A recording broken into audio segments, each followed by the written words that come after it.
You're listening to Birthing Hope, a podcast designed to inspire women to create hope-filled lives in mind, body, and spirit. Living a hope-filled life means allowing light to be birthed in dark places. And although the world is full of darkness, you are pregnant with light.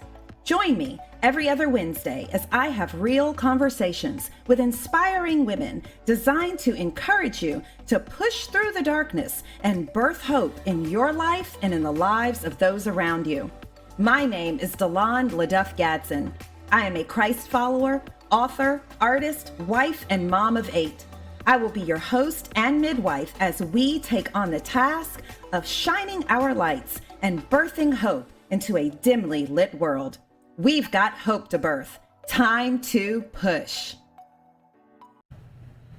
Hello, Hope Birthers, and welcome to episode 8, season 1 finale of the Birthing Hope podcast.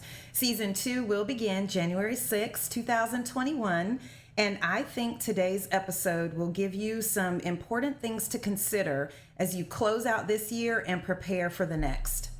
Have you ever felt incapable? Or looked in the mirror and not only disliked some physical attribute, but also felt disdain for who you are inside? Many of us understand what it's like to experience bouts of personal loathing, times when we struggle to believe in our abilities and self-worth, times when we don't like who we are. Sadly, there are women who are in this place constantly. They're stuck in desolate lives, riddled with insecurity and thoughts of worthlessness. Ladies, whether you're in this place occasionally or all the time, this is a fragmented existence and we need to be whole. So how do we restore our wholeness? We begin with self-love and confidence.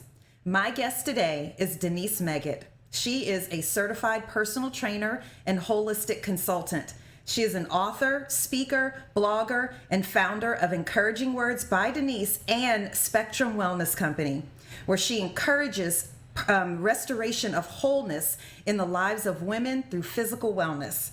Having lost over 100 pounds after grappling with self-hate and insecurity, Denise's personal transformation story is nothing short of amazing. Please join us as we discuss the hope in loving you. Denise, welcome. Hey, thank you. And I'm so excited because this is a topic that's so near and dear to my heart. Like, this is one of the things that I breathe for. Yes. So I'm excited. Yes. I'm excited. Let me tell you, you are the self-love guru, in my opinion. In my circle, in my circumference, you are. And we've got I think, a large task ahead of us today. And I just want our listeners to know that after listening to this podcast, you're not going to miraculously love yourself. You're not going to miraculously be walking in self-confidence. This is a process. It's a commitment. And it takes intentional work daily. And I'm going to be vulnerable and admit that this is something that I am still working on and working with. And just when you think that you've okay, I've got this thing down, sometimes something new reveals itself. Correct. Yes. Correct. So, there's levels to it. mm-hmm. There's levels to it. You can never get to a position where you say, I've arrived. The only time that will happen is when Jesus comes back. So we will always have to strive for self-love, just like we strive for anything else. Faith is by, step by step, Yes. Glory to glory. So it's levels to it. Yes. And sometimes there's residue that are left over from things that we don't know that's hidden, and God will reveal. That'll give you another opportunity to go to the next level. So it's almost like a game, if you will.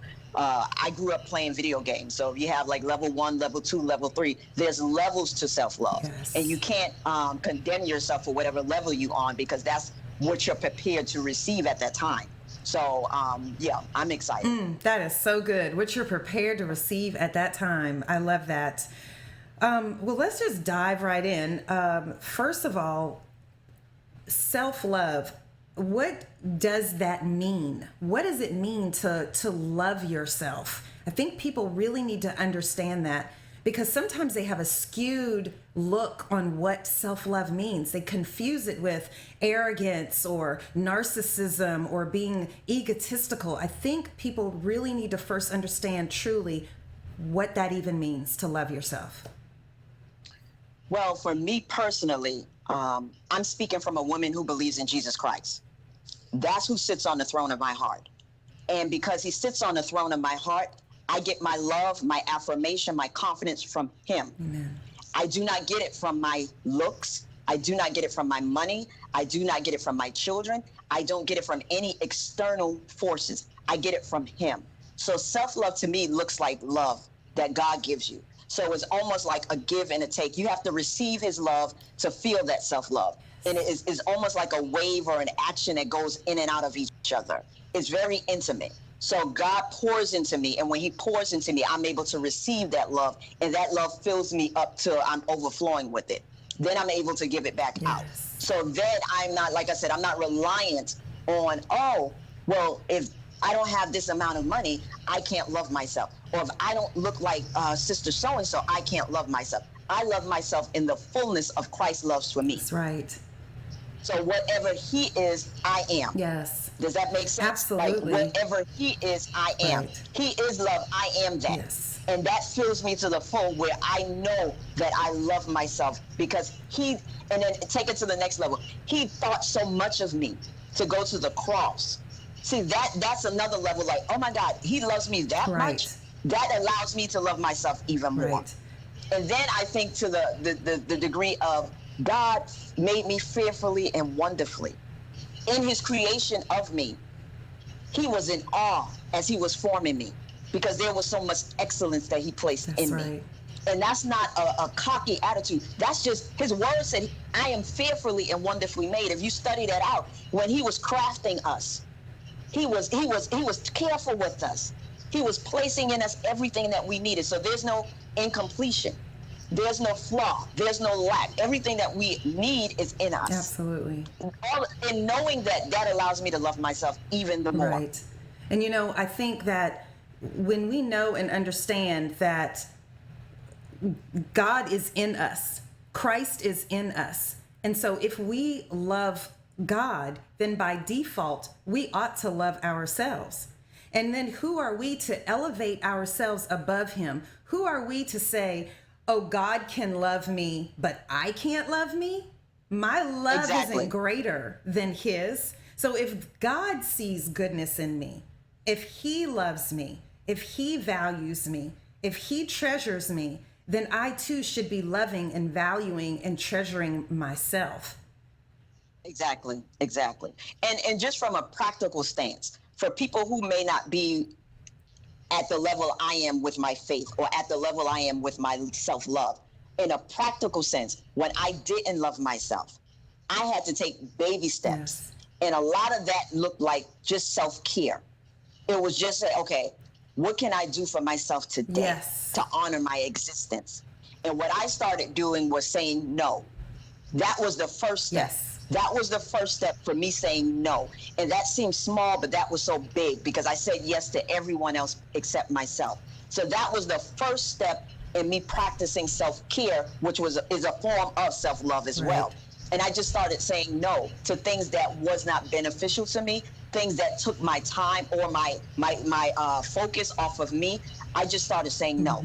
Then I started investing in myself with little things. Well, I am going to, and this once again sounds silly, but somebody needs to hear this. I'm going to start taking better care of my skin. I'm going to start taking better care of my hair. You have to pour that thing onto you, into you. The same way I always tell people, the same way we pour love out into other people, into our husbands, into our children, into our friends, whatever. We pour it out lavishly. Pour it onto yourself lavishly. Yes. And that's it has to be the same flow. Absolutely. And I think that's good. Like you pointed out that your love wasn't based on your appearance or what you have or anything, but when you talk about those baby steps, it's important to start in a place that you can see results. When you can't, because faith is a process, like you said, level to level. It is. And when you can't see into the spirit and beyond what is in front of us. We have to take those baby steps so that we can see those changes right here and now in the natural. You know, if I begin to, okay, I'm going to show myself some love. I'm going to take care of my body. I'm going to try to eat a little better. I see the scale going down. I see my clothes fitting a little better. Like you said, I'm going to drink water more. Well, I see my skin brightening up, you know, things like that. Stuff that you can actually physically, tangibly measure. And then it begins to help boost you so that you can begin to get to those deeper levels of love for yourself. And I think this is a good segue of just really talking about one of the negative things, and I want your take on it. A negative impact of not loving yourself is you can only love others to the degree that you love yourself. Right. I operated in that for years. And the negative impact of not loving yourself like you're supposed to is also you allow things that you shouldn't allow. You misuse yourself because you don't value yourself. When other people don't value you, you don't take notice of that. It becomes a normalcy for you to be misused, to be abused, to accept neglect, to allow those things. So not loving yourself is detrimental. But like you said, also not loving yourself, you're not able to fully love others correctly. You do it with the outward try. You know, you do it with the effects of the outer things, but inwardly you're not able to love them like you should. So, and because too, you don't have that love of Christ in you, you can't give it out properly anyway. Because now what you're giving out usually is just action. Well, let me buy you this. Or buying somebody something is not love. It can be an expression of it, but it's not love, and it can't replace love. So often we look at things like, well, if he spends his money on me, he must love me. No, you know, that's sometimes that's a way he can control you. You have to know the difference. You have to know the difference. And usually if someone doesn't have Christ activated in their life, it's really hard for them to love you because they have no foundation. So when things get worse or bad, what are they holding on to? There's nothing to hold on to. So self-love and just love in general is paramount, you know, in life as we're living this life, especially during this season that we're seeing so many changes in the world. Love is everything. Yes, absolutely. And, you know, it's in the beginning, we were talking about how people have this confused notion that loving yourself is narcissistic and egotistical. And it seems as though we as women have been somehow conditioned to think if I do certain things for myself, if I show myself any sort of love, that it's selfish and I'm elevating myself and my own needs above others. And that has been very damaging over time. I think there's just been this awful cycle that has been put into place that is really ended up where now we're in a place where women aren't as blatantly oppressed as we were many years ago. Now we, you know, have more opportunities and there's more, I mean, we still have ways to go, but we certainly have come a long way from where we were.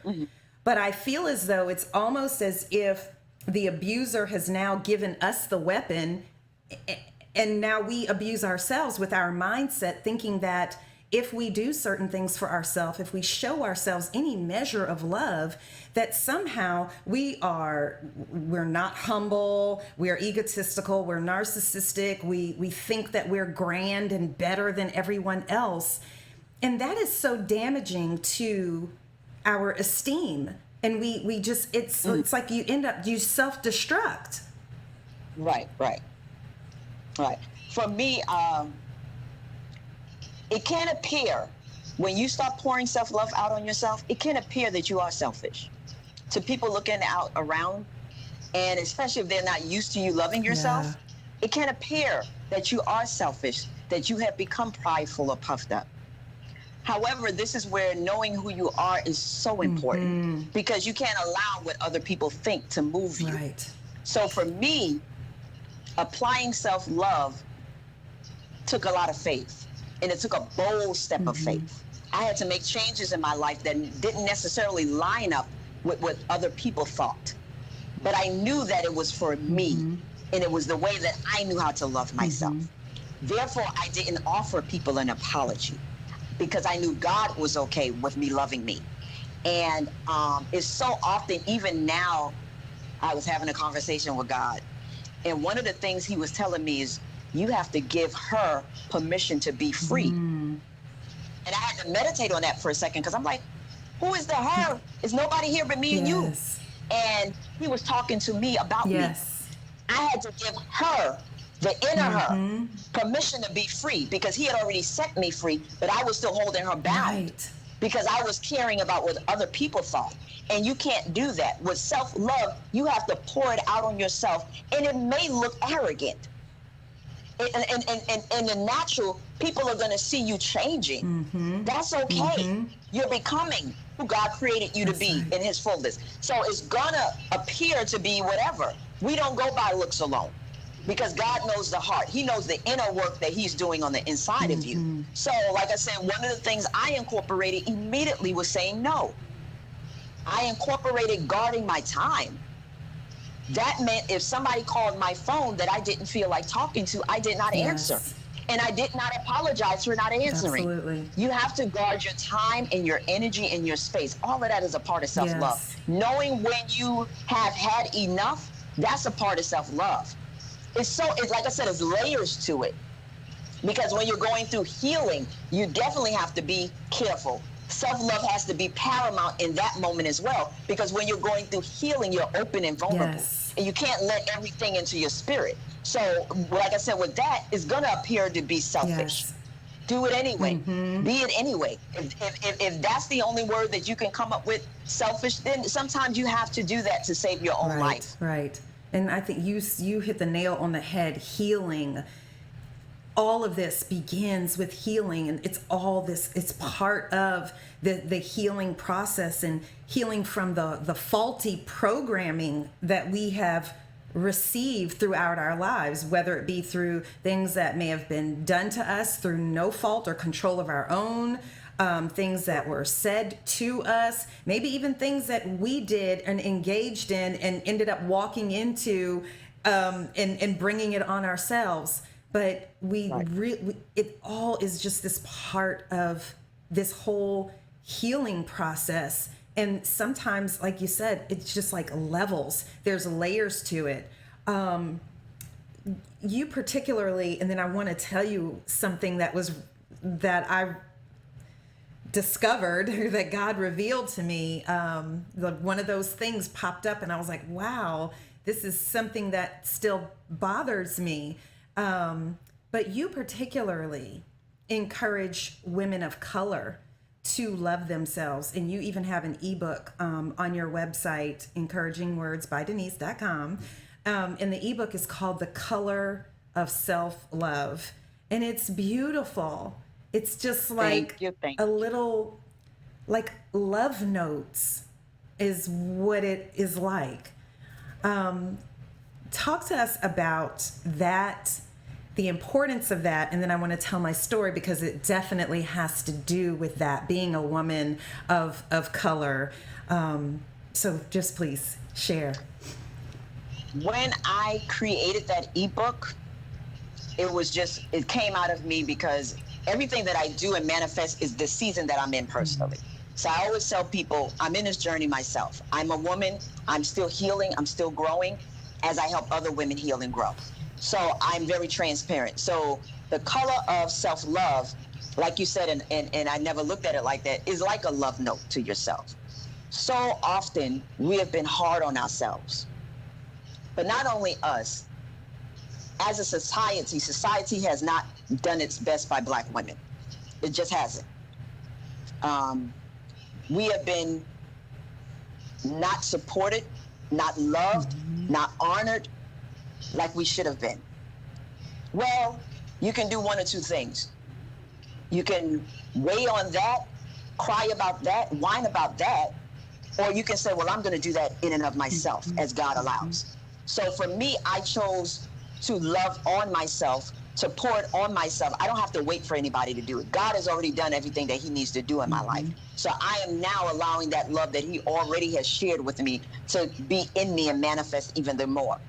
The Color of Self-Love, like I said, that when I was writing it, and I forgot how many pages I wrote. It's not a long ebook, but it just felt like I just wanted to talk to each woman individually. Yes. Like as she's reading it, I hope she hears my heart. I hope she know that regardless if anybody else is rooting for her, I'm rooting for her. Yeah.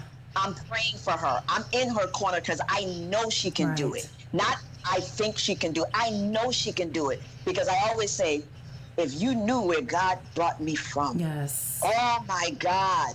Oh my God. A little black girl growing up in Harlem, broken, molested at, I can't even remember the age. I was thinking about that the other day. I think I was anywhere between 6 and 7. Yeah. That's my earliest recollection of it. Because that's when I remember my innocence was cut off completely and lost. But if he can take me, heal me to where I can forgive, I can become free to help others, he can do anything for anybody. Yes. You know, and so the Color of Self-Love, like you said, is just an intimate opportunity for me to just love on women. I mean, just love on them to the point where if they've never received that type of love, I hope they receive it from me Yes. so that they can learn how to put it on themselves. So that was just important that and I want to do more of those type of writings. And eventually, I don't know what God is going to allow me to do, but I just want to reach the heart of women to let them know that they are loved and they are worthy of love, Yes. regardless if they've never received it. Because you've never received it don't mean you're not worthy of it. Exactly. Because you don't have $1 million don't mean you're not worthy of it. You're worthy of it. You know, it's just how do you get it? That may be the difference. Yes. You know, it may have to come from yourself. You can't wait for anybody to love you. Absolutely. So here's the backstory and then what happened. So backstory for the viewers who may not know, I too was molested at age 5. And so that being molested, being raped at a young age and at any age, the victim, you normally walk away with feelings of shame, guilt. You feel nasty, disgusting, like it was something that you did. Well, my parents knew of what took place with me, but discussion did not happen about it. My parents were just, unfortunately, a lot of people, 40, whatever, however many years ago, it was 43 years ago, not being very equipped to deal with it. And oftentimes the method of handling it is to just glaze over it or sweep it under the rug as if it didn't happen. She'll forget about it. She'll get over it, so they just were not equipped to be able to take care of it. Well, in their not talking about it, that confirmed to me that I was to feel shameful, guilty, nasty, unloved, unwanted. And so that kind of really began my first memories of how I was taught to think of myself or love myself.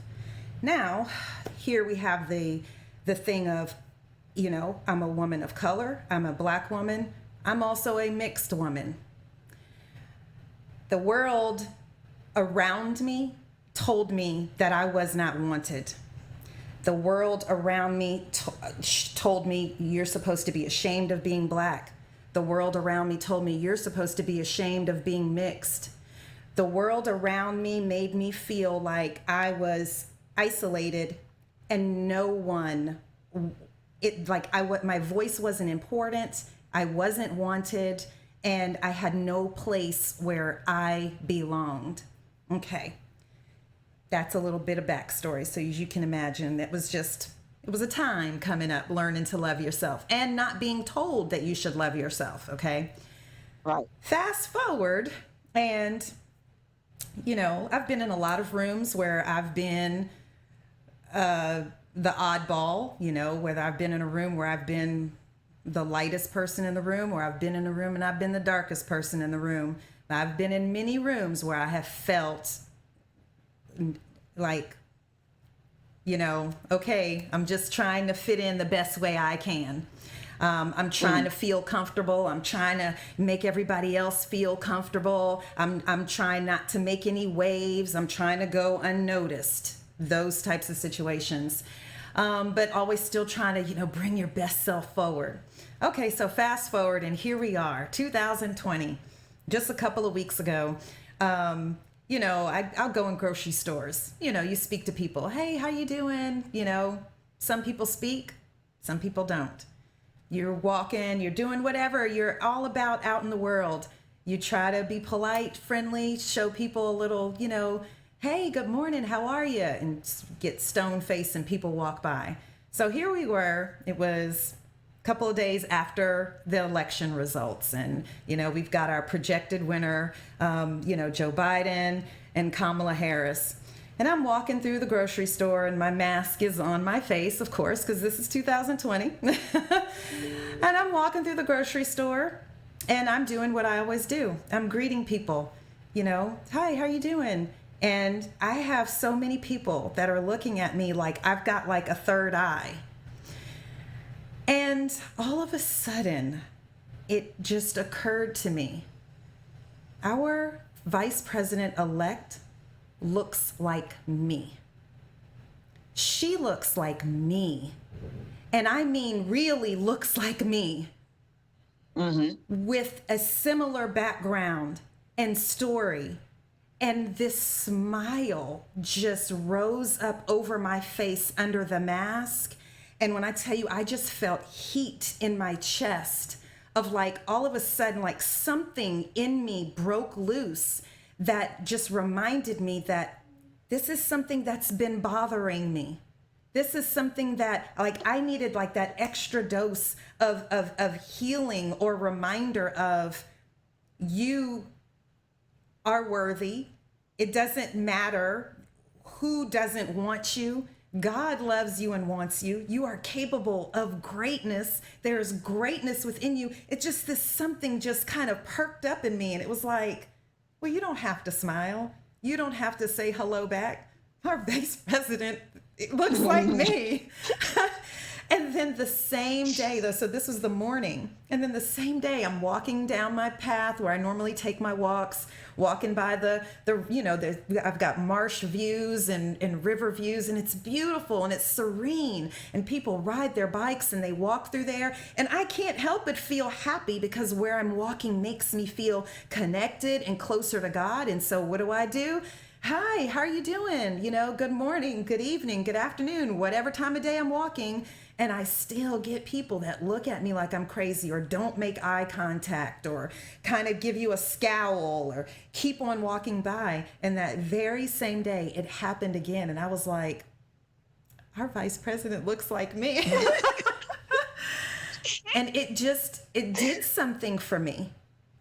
I never had anything like that before. I felt that in my core, and I didn't know until it happened. I didn't know I needed that extra little piece of healing until it happened. And I was like, that's amazing. Yes. And it just... That's amazing. I'm thinking because I think we said this before we got on about residue. Sometimes there's a residue left when you've experienced trauma or a hurtful event in your life and you go through the healing process. You sometimes think, oh, I'm over that. I'm healed. I'm delivered from that. Religious people, we like that word. I'm delivered from that. And sometimes there's a residue still sitting there, dormant. And it'll come up sometimes at the most unexpected times. But God knew by her election, not just you, there's a lot of women that allowed to help absolutely be free. Yes. Because I think we needed that in this season to see that as a Black woman, we can do anything. Yes. See, we hear that, but we hadn't seen it. Right. And is the scene sometime in society. Like I said, we hadn't been honored like we should be in society. Right. We hadn't been supported. We hadn't been loved. We haven't been taken care of or protected like we should have been. Absolutely. So therefore, we tend to fall back, and then we try to protect ourselves. Yes. That's where that hardness comes from. Where we try to protect ourselves, we try to be hard. We put that wall up. I got it. I don't need a man. Yeah, you need a man. You need love. God positioned us to receive love. Right. But we try to protect ourselves and put that wall up and that mask up because we're tired of getting hurt. So her election was helpful for a lot of women to say, wait a minute. Like you said, oh, we do matter. Yes. Oh, we can make changes. Oh, we have power. We've always had the power. We just didn't know it. And the power comes from knowing who you are in Christ. Absolutely. That's where the true power comes from. Absolutely. Because when you have that power inside of you to know that I can do all things through Christ who strengthens me, you walk in that. Like you walk in that boldly every day. Yes. Like my purpose, I walk in that every day boldly, regardless of who it offends, regardless of who doesn't understand it. That's irrelevant. Right. I have a commission on my life in same way she has a commission on her life. I have a commission on my life to do what God called me to do. Right. I'm going to do that boldly. So hopefully that'll help other women see, oh, wait a minute. We really can do all things. We can make changes. Yes. And that love, this self-love that we cultivate and protect, it leads to confidence. Oh, yes. Yes. I've never been, I think it's 6 months. May. I think that's 6 months from now. I will be 50 years old in 6 months.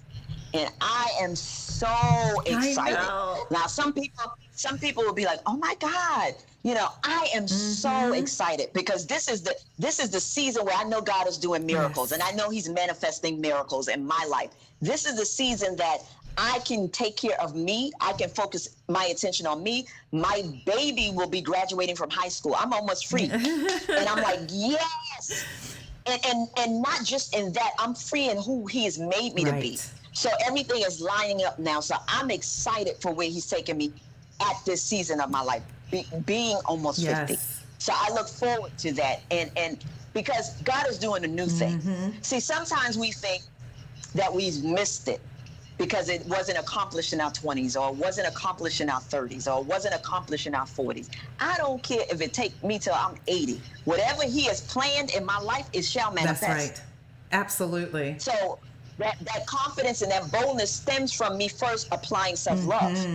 So at this point, I was telling somebody, 2 things I'm confident in for sure. I'm confident in Christ.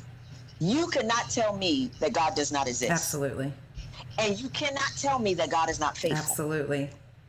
That's already been proven in my life. You cannot tell me that. And you cannot tell me what I don't bring to the table. You cannot tell me that I'm not a powerful, strong Black woman. You can't tell me that because God has already shown me that. So now I don't have to prove that. He's going to prove that through the manifestation that he allows me to experience. So. That is so good. And, you know, another thing that I think that when there is no confidence, when there's no love of self, one of 2 things can happen. You either become an emotionally unavailable person or you attract emotionally unavailable people. And definitely that right there, you know, especially the attracting the emotionally unavailable person, I think is you don't have self-love, you don't have confidence, and so you have this desperate attempt, because I've done this. There's a desperate attempt to receive and feel love at all costs. Like I know that I'm deserving of love, but I don't know the right route to go to it. And so I allow these emotionally unavailable people to come and try to fill a void when in all actuality, you need to first love God and you need to learn to give that love to yourself. And when you're loving God and you're loving yourself and you're loving others as you love yourself, you will attract people who are wanting to meet you on that level and love you on that level, because it's like this, like, okay, I see this person is whole, and they love God, they love themselves, they're loving towards others, and that's what I am. It's just like you'll just be attracted to that. But when you're not, you either become emotionally unavailable or you draw those type of people in, and that is a hurtful, horrible thing to get stuck in. Right. For me, as I have lived and learned in relationships, I have 3 daughters. So I always talk to them about relationships and men and things of that nature. But for women, I always encourage them. If you're not healed, you probably shouldn't be dating and or in a relationship, but that's not necessarily practical. So a lot of it, because a lot of us has already gotten married and we're still broken. And so now you got to heal within that relationship. But for the single women, let me address the single women first, because that's who I'm speaking to. For the single women, before you can find anybody who's going to love you, you have to first love yourself.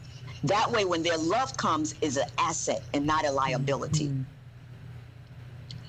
If you do not love yourself properly, he will come along presenting himself as an asset. That means he's going to look like he has it all together, and he's really a liability. That means he's going to strip you of everything that you have, emotionally, physically, and mentally. You have to know the difference, and the only way you know the difference is by loving yourself, because then you'll allow people to treat you at the level of your standards. There's certain things that you will not allow if you love yourself fully.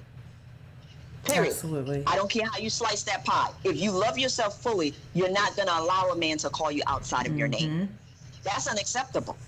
You're not going to allow a man to, what are the things that you won't allow? Like, let me think about what I will not allow. I would not allow a man to call me out of my name.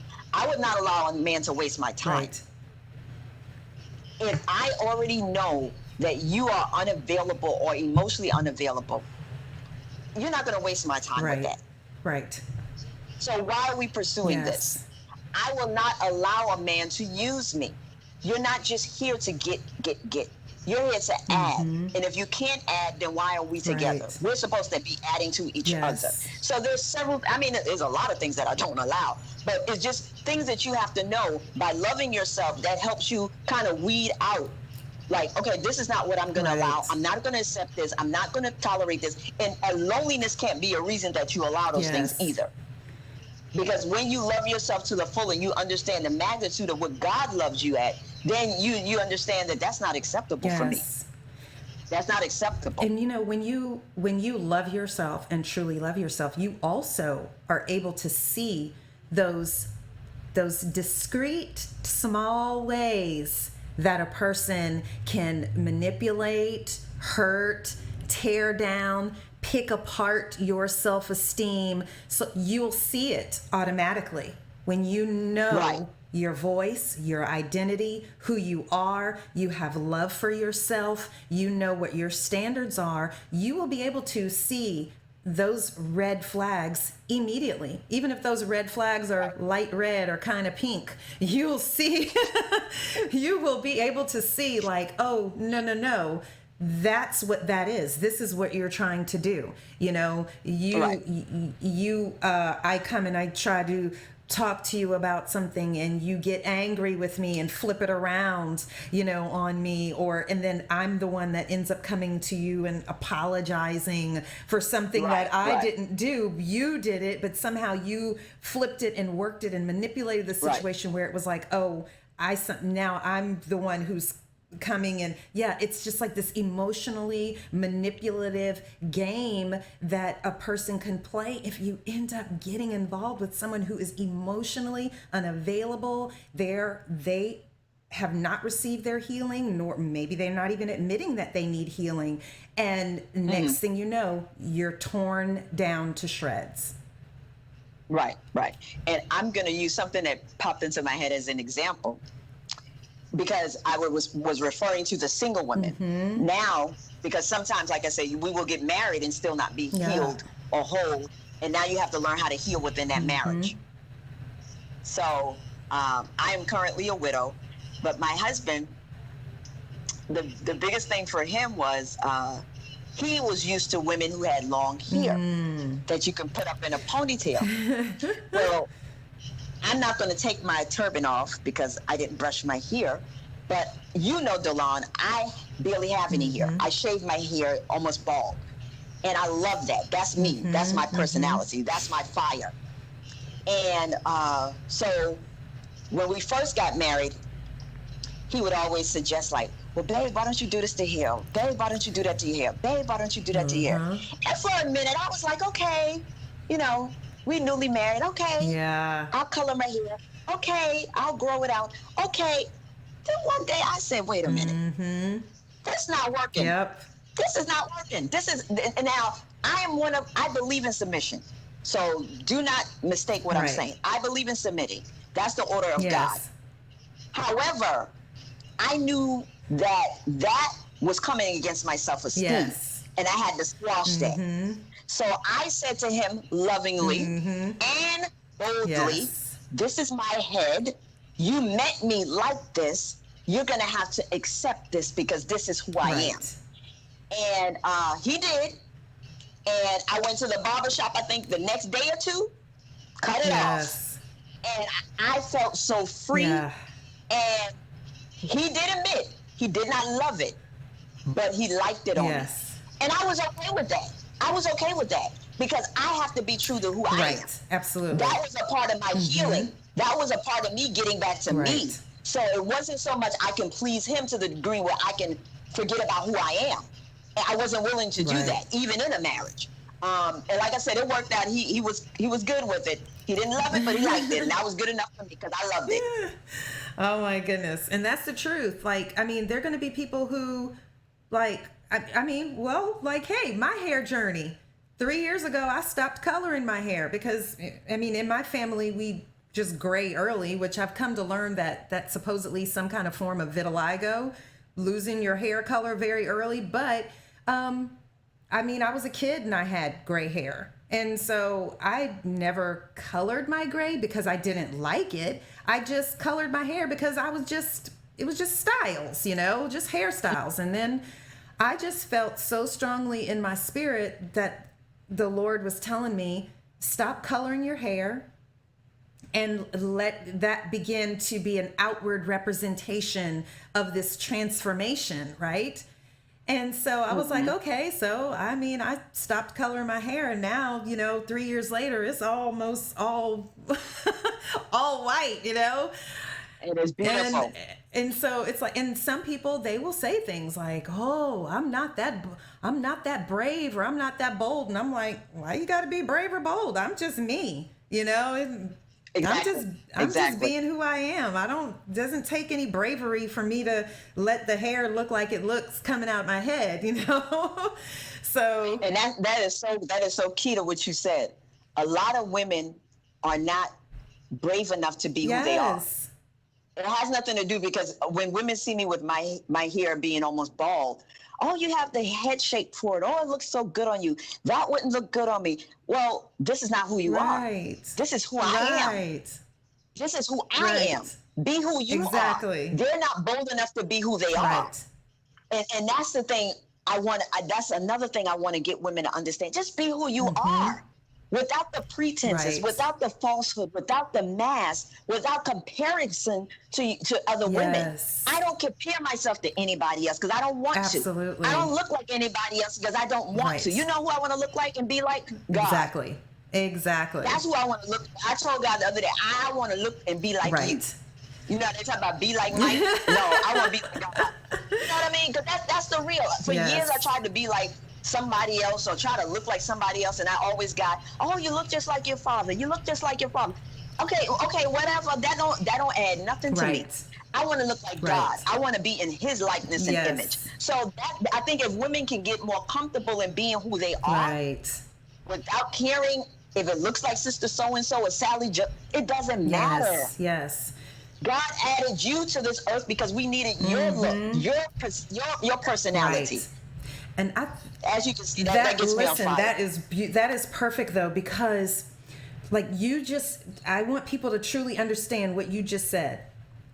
You want to be who God has created you to be, and you want to be like God, right? You know how some people have very ugly ways about them, and they will mask it as, well, that's just who I am. God knew what he did when he made me. Like, they refuse to transform or to become a better version of themselves by taking who is it that God created me to be and who God is, and making that perfect blend together the way that he intends for us to. So I think people better have got to understand that self-love doesn't mean you better accept me, my flaws and all. Okay, yeah, I know I said this cutting, very hateful thing, but that's just who I am. I'm keeping it 100. You know, people say that, but you can keep something very truthful and as a matter of fact, but still being respectful and not being hurtful or ugly, and just have better. Yes, I mean, our character. Most of the time, we have to. When I hear women say that, I immediately know she's unhealed. Yes, there's some brokenness in her, and there's a lack of love. You don't truly love yourself. Yeah, because out of who I am, something came to me yesterday. I was writing. My message is love, and it's also my therapy. Yes, that's how I get healed. Right. I flow and function in love. That's what I do. That means I'm never spewing anything out of me that's not of love. Everything that's coming out of me is love. Right. There's no hate coming out of me. There's no bitterness. There's no anger. There's no lying. There's no gossip. That's not in me. That's not coming out of me, because what's in me is love. So that's what I spew out. So like I said, when women are saying that thing and they're being hateful or they're being nasty and they think they're keeping it 100, that's coming from a hurt place. Right. That's coming from a wounded child that did not get healed, but she grew up physically, but she didn't grow up spiritually or emotionally. That's what that's coming from. And she knows that behind closed doors, but she can't allow other people to see that.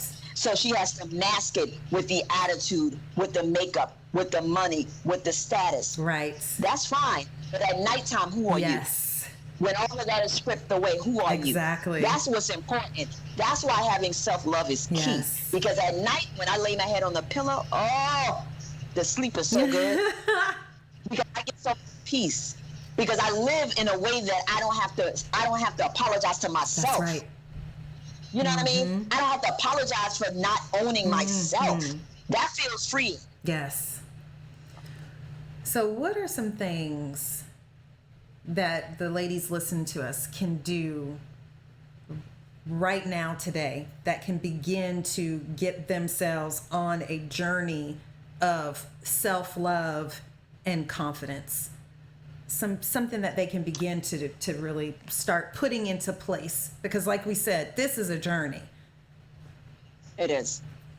I would say practically in the beginning stages, you're going to have to first and foremost make a decision that you want your life to change.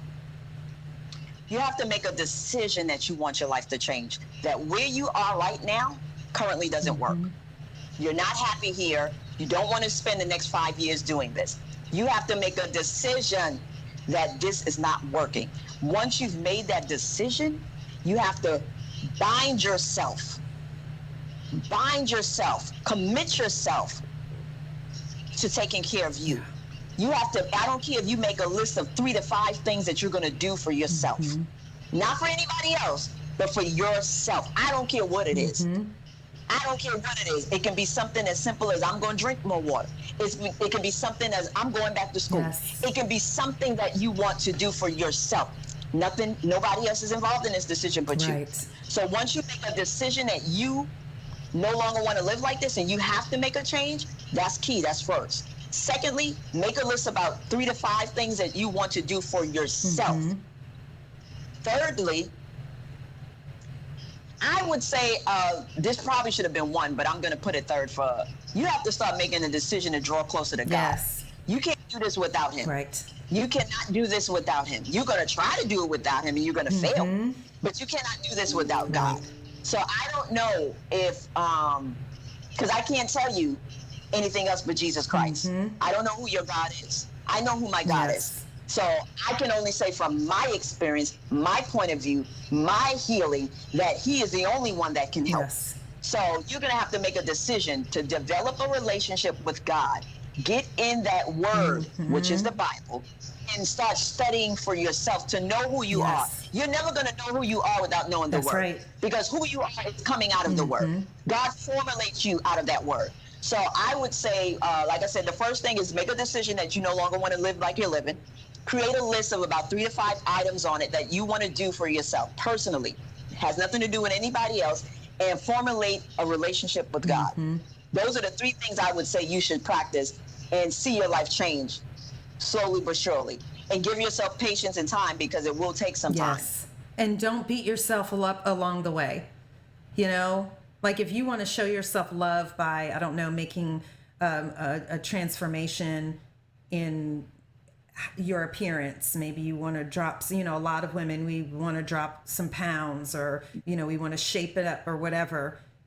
As you're going along the process, whatever that process is, if you mess up, if you don't see the results that you want to see, if something isn't going along, you know, if there's a little hiccup, do not beat yourself up over it. Keep going.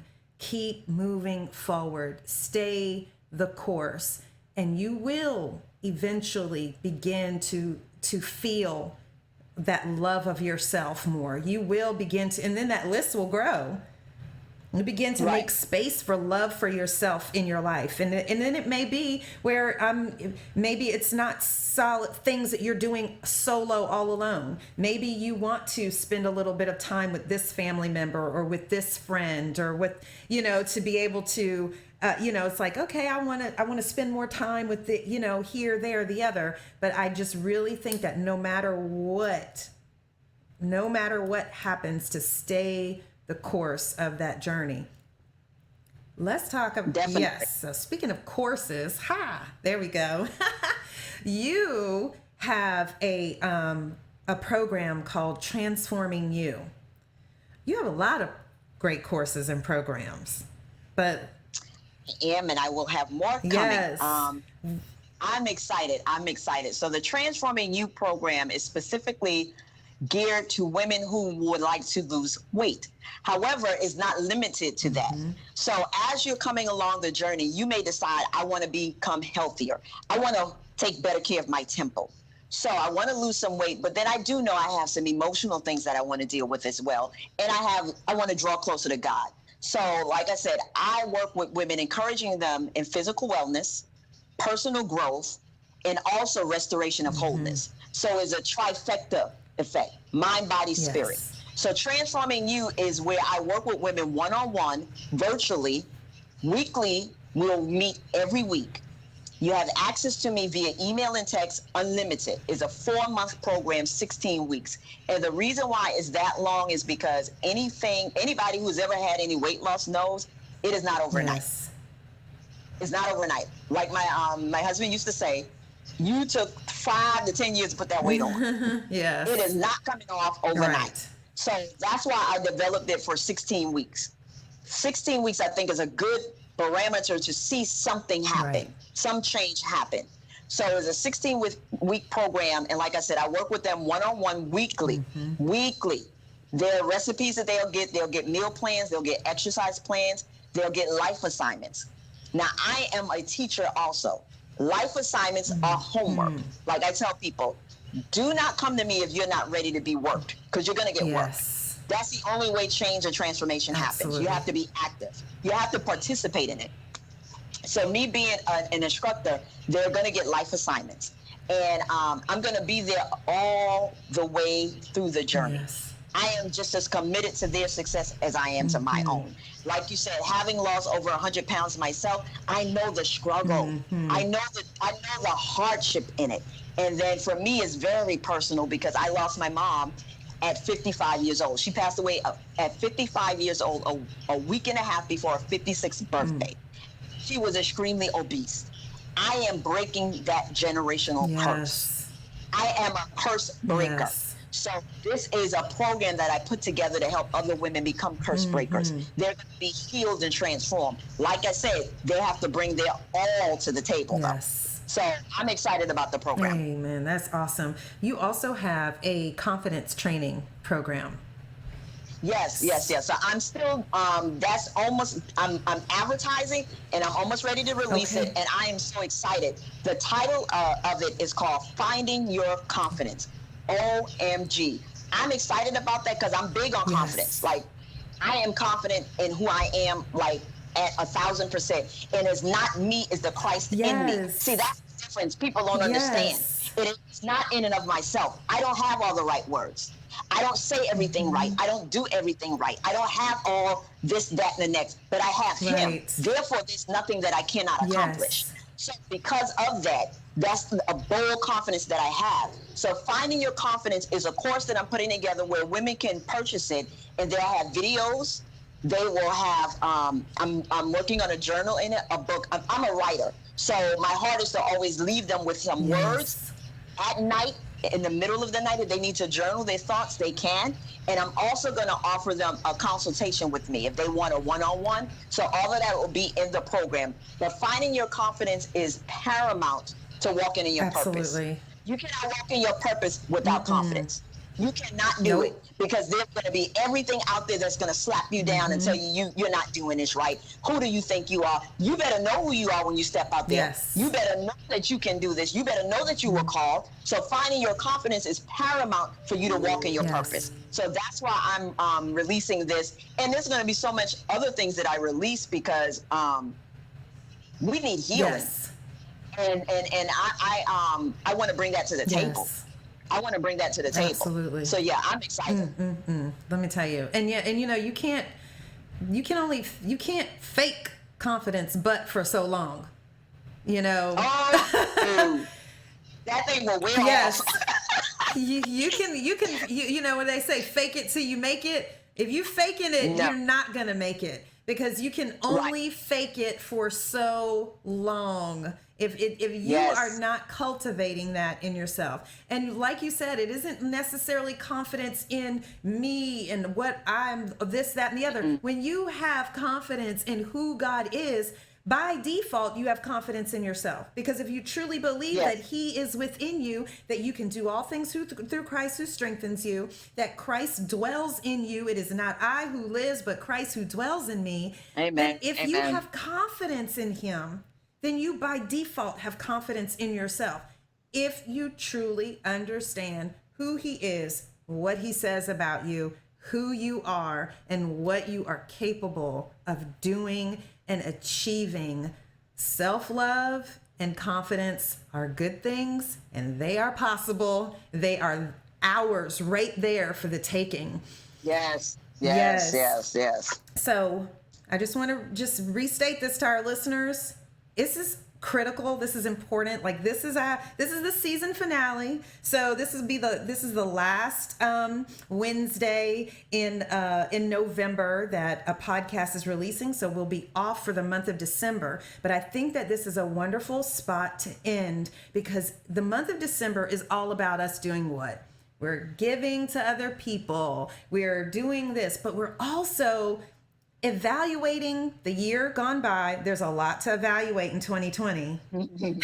Yes. And we're preparing for the year that's coming. And I think this is a wonderful time to begin to understand that there is hope in loving yourself. Like there are promises there in loving yourself and having confidence in yourself. And before we end out this year and begin a new one, I really feel that it is crucial, it is pivotal for people to start taking action in this area so that they can become who it is that God has designed and purposed them to be.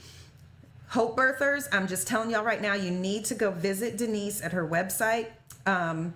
encouragingwordsbydenise.com so that you can become a part of the Transforming You program if you're looking to lose some weight, so that you can get this, sign up and get the alerts when the confidence training program is ready and available. I think that is a perfect way to begin a new year and to begin a new season by truly learning to love yourself and have confidence in who God created you to be.